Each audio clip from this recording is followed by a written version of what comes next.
अस्सलाम वालेकुम। आज हम एक बहुत ही ख़ास इबादत के बारे में जानेंगे, तहज्जुद। एक ऐसी इबादत जो दिल को नूर से भर देती है और हमारी दुआओं को सीधा अर्श तक ले जाती है। कभी सोचा है कि रात के उस गहरे सन्नाटे में जब सारी दुनिया सो रही होती है, उसमें ऐसा क्या राज छुपा है? चलिए, आज इसी सवाल का जवाब ढूंढते हैं जो हमें रात के अंधेरे में छुपे एक खजाने तक ले जाएगा।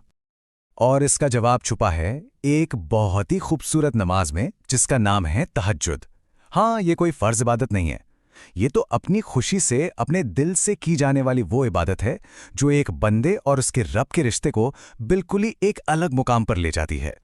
तो चलिए सबसे पहले ये समझते हैं कि आखिर ये वक्त इतना ख़ास है क्यों। कहते हैं कि ये वो लम्हा है जब ज़मीन और आसमान के बीच की सारी दूरियां मिट जाती हैं। और इस वक्त की अहमियत इस हदीस से बेहतर कौन बता सकता है? ज़रा सोचिए तो, ये सिर्फ एक बात नहीं है, ये एक वादा है, एक खुली दावत है, खुद अल्लाह की तरफ से। वो पूछ रहा है, कौन है जो मुझे पुकारे ताकि मैं उसकी सुनूं। इस तहज्जुद का असर सिर्फ रूह तक ही नहीं रहता, नहीं, इसके फायदे हमारी दुनियावी जिंदगी में भी साफ नजर आते हैं। चलिए देखते हैं कैसे। सोचिए, हर तरफ खामोशी है और उस सन्नाटे में कोई सिर्फ अपने रब के सामने खड़ा है, अकेला। यही वो तन्हाई है जो अपने दिल की बात कहने का और सच्चे दिल से माफी मांगने का सबसे बेहतरीन मौका देती है। और जानते हैं क्या, यही वो लम्हा है जब रहमत के दरवाजे खुल जाते हैं। और बात यहीं ख़त्म नहीं होती। रात में जो ये इबादत की है ना, उसका असर सिर्फ उसी अंधेरे तक नहीं रहता। नहीं, बिल्कुल नहीं। ये तो आने वाले पूरे दिन के लिए एक रोशनी, एक नूर बन जाता है। अच्छा, अब आते हैं इसके मकाम पर, यानी इस्लामी नज़रिए से तहज्जुद का दर्जा क्या है। और मैं बता दूं, ये कोई मामूली नफल नमाज नहीं है, इसका मकाम बहुत बहुत ऊंचा है। और ये बात खुद नबी करीम सल्लल्लाहु अलैहि वसल्लम ने फरमाई है।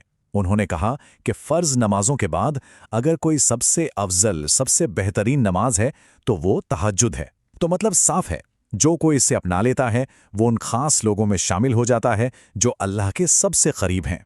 तो अच्छा, इतनी सब बातें सुनने के बाद मन में सवाल तो आता ही होगा कि भाई इसे शुरू कैसे करें। तो अच्छी खबर ये है कि ये जितना फजीलत वाला अमल है उतना ही आसान भी है। देखिए, तरीका बहुत सीधा है। स्टेप 1, इशा की नमाज पढ़ें और सो जाएं। स्टेप 2, रात के आखिरी पहर में उठें, मतलब फज्र की अजान से थोड़ा पहले। स्टेप 3, कम से कम 2 रकात नमाज पढ़ लें। और स्टेप 4, जो सबसे खास है, अपने हाथ उठाएं और दिल से, अपनी जबान में जो कुछ मन में है सब अल्लाह से कह दें। बस इतना ही है, यही है तहज्जुद। तो अब जब सब कुछ पता चल गया है, तो असल सवाल ये नहीं कि तहज्जुद